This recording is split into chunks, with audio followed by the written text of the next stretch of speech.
बड़ी गाय और ईद।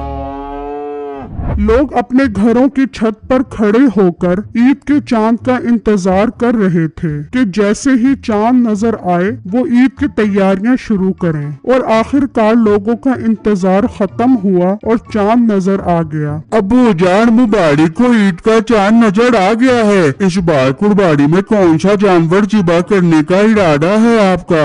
बेटा, इरादा तो अच्छे बड़े जानवर को ज़िबा करने का ही है, लेकिन मैं सोच रहा हूँ इस बार ईद अपने भाई के घर जाकर करें। तुम्हारा क्या इरादा है बेटा? अबू जान, कुर्बानी का मजा तो अपने घर में ही आता है। वहाँ तो सारे लोग बहुत ज्यादा अमीर है, हम गोश्त कहाँ पर बांटेंगे? यहाँ तो ये फायदा होगा कि यहाँ बहुत गरीब लोग हैं, हम सारा गोश्त उन गरीबों में बांट देंगे जाकर। हाँ अबू जान, बिट्टू ठीक कह रहे हैं, हम यहाँ पे ही कुर्बानी करेंगे, बहुत मजा आएगा कुर्बानी करने का।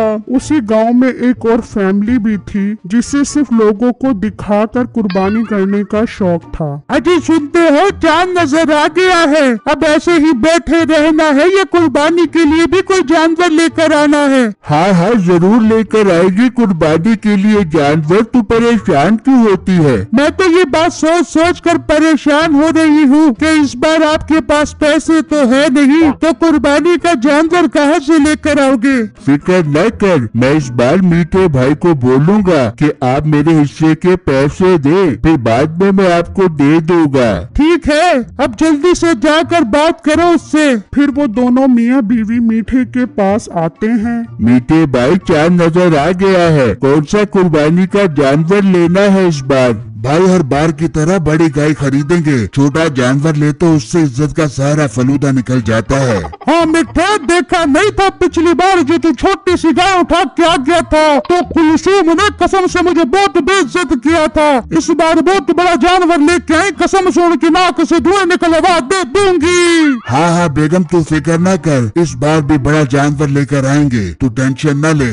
मीठे भाई, इस बार मेरे पास पैसे नहीं है, आप मुझे उधार दे दो, कुछ दिनों बाद मैं आपको दे दूंगा। ओ भाई, क्या बात कर रहे हो? मैं तो सोच रहा था इस बार मैं तुम्हारे से पैसे लूंगा कुर्बानी के, और तुम उल्टा मुझे से मांगने लग गए हो। मीठे भाई, मजबूरी है, अब क्या करे, कुर्बानी भी तो जरूरी है, वरना पूरे खानदान में नाक कट जाएगी।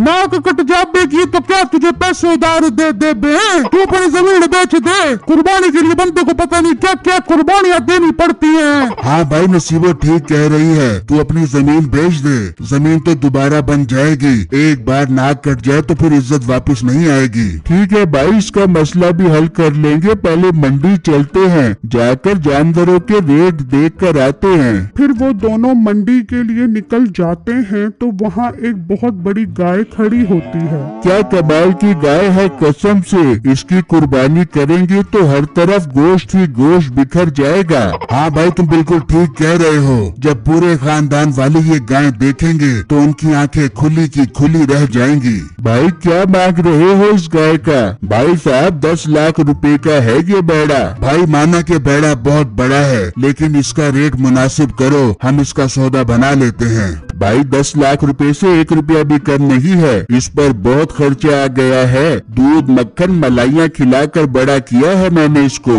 10 लाख रुपए फाइनल है। ठीक है, हम घर जाकर मशवरा करके तुम्हें बताते हैं। ये कहकर वो दोनों वहाँ से चले जाते हैं और घर आकर मशवरा करते हैं। भाई देख ले, बहुत बड़ा बेड़ा था, जब वो बेड़ा हमारे घर आएगा तो सोच, हमारी कुर्बानी के चर्चे पूरे गांव और शहर में फैल जाएंगे और खबरों वाले भी हमारे घर आ जाएंगे और हम बैठे बैठे घर पर मशहूर होकर टीवी में आ जाएंगे। भाई, टीवी तक तो बाद में पहुँचेंगे, जितनी इसकी कीमत है मुझे तो लग रहा है टीवी न हो जाए हमें। डरता रहेगा तो फिर कुर्बानी नहीं कर पाएगा और अपनी इज्जत सारी खाक में भी ले जा देगी। मेरी बात मान, अपनी जमीन बेच दे, मैं बाद में तुझे अपने सोने का हार बेच के जमीन दिलवा दे दूंगी। अच्छा, मैं राजी हूँ जमीन बेचने के लिए, हम कल ही वो गाय खरीद आएंगे।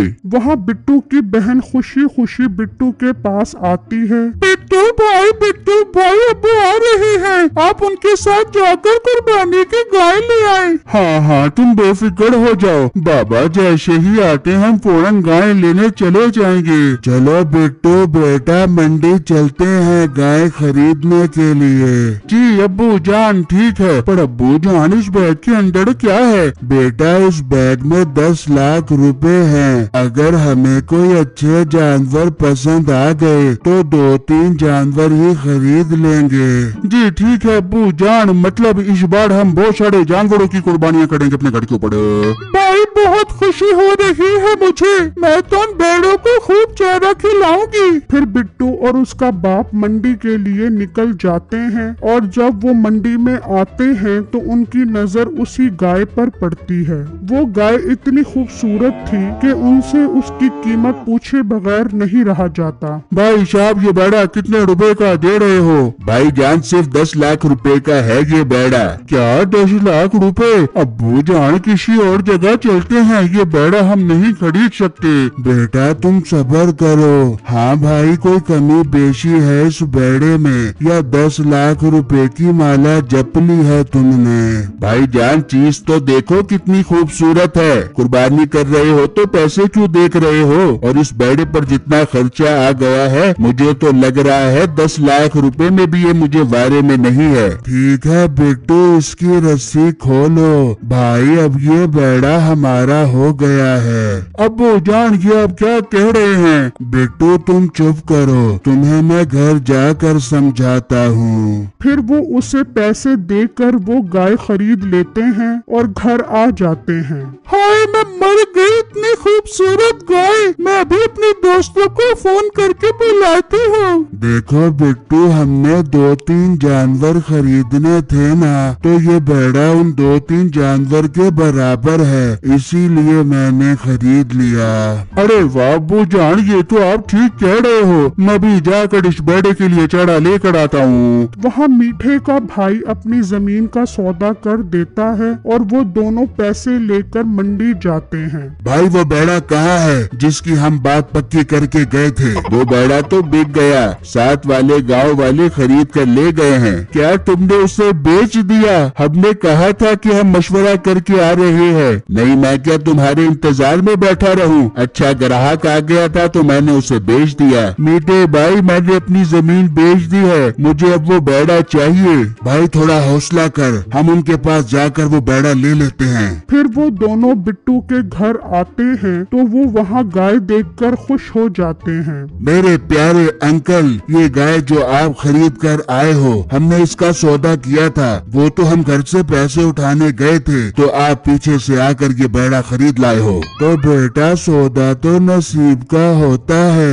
ये बैड़ा हमारे नसीब में लिखा था, हमने खरीद लिया। अंकल आप अपना नसीब ईद तक के लिए हमें दे दो, हमने इस बैड़े की कुर्बानी करनी है। हम आपको इस गाय के 10-20 हजार रुपए ऊपर दे देंगे।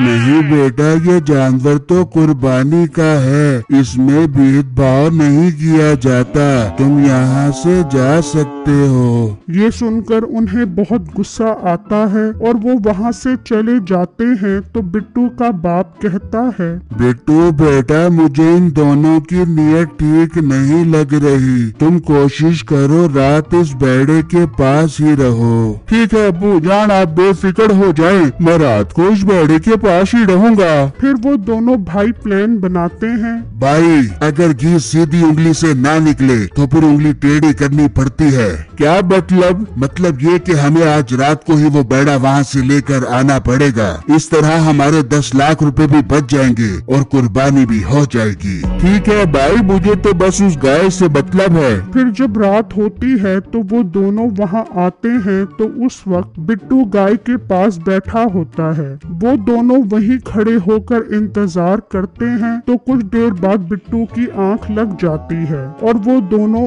उस गाय को खोल कर ले जाते हैं। फिर जब सुबह होती है, बिट्टू गाय कहाँ है? अब्बू जान, रात तो वो बेड़ा यहीं पर था, ये हमारा बेड़ा कहाँ चला गया है? बेटू, तुम्हारी गफलत की वजह से वो गाय चोरी कर गए हैं। अब्बू जान, मुझे माफ कर दे, मुझसे गलती हो गई। अब हम अपनी गाय वापस कैसे लेकर आएंगे? फिर अचानक बिट्टू की नजर जमीन पर गाय के कदमों के निशान पर पड़ती है। अब्बू जान, ये तो हमारी गाय के पाँव के निशान हैं। अगर हम इस निशान का पीछा करें तो हम गाय तक पहुंच सकते हैं। फिर वो उनके कदमों का पीछा करते करते मीठे के घर पहुंच जाते हैं तो वहां उनकी गाय खड़ी होती है। वो वहीं पर पुलिस को बुला लेते हैं और मीठे और उसके भाई को पकड़वा देते हैं और गाय वापस घर ले आते हैं। इस तरह उनकी कुर्बानी की गाय भी बच जाती है और मीठे और उसके भाई को भी सजा मिल जाती है। मेरी वीडियो को लाइक और मेरे चैनल को सब्सक्राइब कीजिएगा।